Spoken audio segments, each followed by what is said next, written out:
आज हम वटवृक्ष का पाठ 8 ज्वालामुखी का अध्ययन करने जा रहे हैं। बच्चों, पाठ में आपको ज्वालामुखी पर्वत के बारे में अपेक्षित जानकारी दी गई है। अपेक्षित अर्थात जो आपके लिए जानना अनिवार्य है। विषय के अनुरूप कठिन शब्द अवश्य आए हैं, अतः इन्हें स्पष्ट करने का प्रयास कीजिए, अर्थात इन्हें समझने का प्रयास कीजिए। ज्वालामुखी के विषय में जानने के लिए वैज्ञानिक लगातार प्रयत्न करते आ रहे हैं। प्रयत्न कर रहे हैं अर्थात कोशिश कर रहे हैं, प्रयास कर रहे हैं। वे ज्वालामुखी के विस्फोट से होने वाले जान माल के नुकसान को रोकना चाहते हैं। कहने का अभिप्राय है कि ज्वालामुखी के फट जाने से जो भी जान माल की हानि होती है, वैज्ञानिक उसे रोकना चाहते हैं। ज्वालामुखी क्या होता है? यह भी भूकंप की तरह ही एक प्राकृतिक आपदा अर्थात ये भी एक नेचुरल डिजास्टर है। जैसे भूकंप आता है, बाढ़ आती है, उसी तरह से ज्वालामुखी भी एक प्राकृतिक आपदा है जिस पर हमारा कोई वश नहीं चलता। 1883 में क्राकातोआ द्वीप में हुए ज्वालामुखी विस्फोट में लगभग 36,000 लोगों की जानें गई।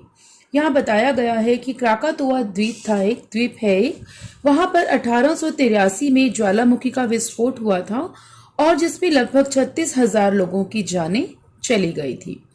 इससे निकलने वाला लावा करीब 800 मीटर ऊंचाई तक गया। लावा अर्थात एक तरल पदार्थ होता है, तो वो 800 मीटर की ऊंचाई तक गया था। यद्यपि क्राकातोआ द्वीप जावा और सुमात्रा द्वीपों के मध्य स्थित है, लेकिन इस विस्फोट की आवाज तुर्की के इस्तांबुल तक सुनाई देती है।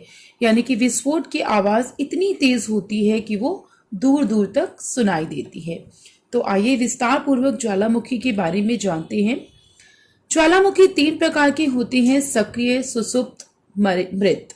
सक्रिय, जिन ज्वालामुखियों में विस्फोट होते रहते हैं अर्थात जो सक्रिय रहते हैं वो सक्रिय ज्वालामुखी कहलाते हैं।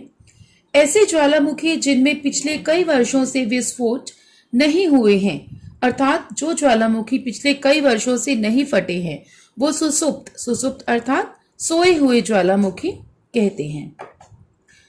जिन ज्वालामुखियों में कभी विस्फोट ही नहीं हुए उन्हें मृत ज्वालामुखी, मृत अर्थात मरे हुए, मृत ज्वालामुखी कहा जाता है। लेकिन कभी कभी मृत ज्वालामुखी भी विस्फोट कर हजारों आदमियों को मौत के मुंह में धकेल देता है। इसका सबसे बड़ा उदाहरण क्राकातोआ ज्वालामुखी है। अर्थात जो क्राकातोआ में ज्वालामुखी विस्फोट हुआ था वो कौन से ज्वालामुखी थे? मृत ज्वालामुखी। इसे मृत ज्वालामुखी समझ लिया गया था। क्यों? क्योंकि कई वर्षों तक यहाँ पर कोई भी विस्फोट नहीं हुआ था। ज्वालामुखी शंकु आकार के होते हैं। शंकु अर्थात तिकोना, 3 कोने वाले आकार के होते हैं। यह पहाड़ जैसा दिखता है। इसके सिर पर एक मुंह बना होता है। इसी से ज्वालामुखी का लावा बाहर आता है। लावा जैसे मैंने आपको बताया है गर्म तरल पदार्थ। आप चित्र में देख सकते हैं तिकोने आकार का है और इसके जो है मुख से लावा बाहर निकल रहा है। ज्वालामुखी के मुंह का व्यास 2-3 किलोमीटर या इससे भी अधिक हो सकता है। निकास का यह रास्ता, निकास अर्थात निकलने का यह रास्ता पृथ्वी के भीतरी भाग से जुड़ा हुआ होता है। भीतरी भाग यानी अंदरूनी भाग। विस्फोट के समय चट्टान के टुकड़े, राख, लावा, भाप और विभिन्न प्रकार की गैसें बाहर निकलती हैं। विस्फोट के बाद पृथ्वी के अंदर से निकलने वाले गर्म पदार्थ हवा के संपर्क में आने के बाद ठंडे हो जाते हैं। यानी कि जो गर्म पदार्थ हैं जब वो हवा के संपर्क में आते हैं, ठंडी हवा से मिलते हैं तो वो ठंडे हो जाते हैं और ज्वालामुखी के मुंह के चारों ओर जमा होकर शंकु की शक्ल ले लेते हैं।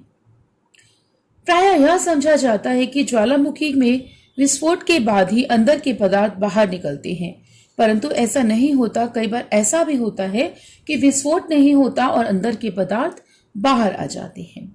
ज्वालामुखी से निकलने वाले पदार्थों को ठोस, द्रव और गैस 3 रूपों में देखा गया है।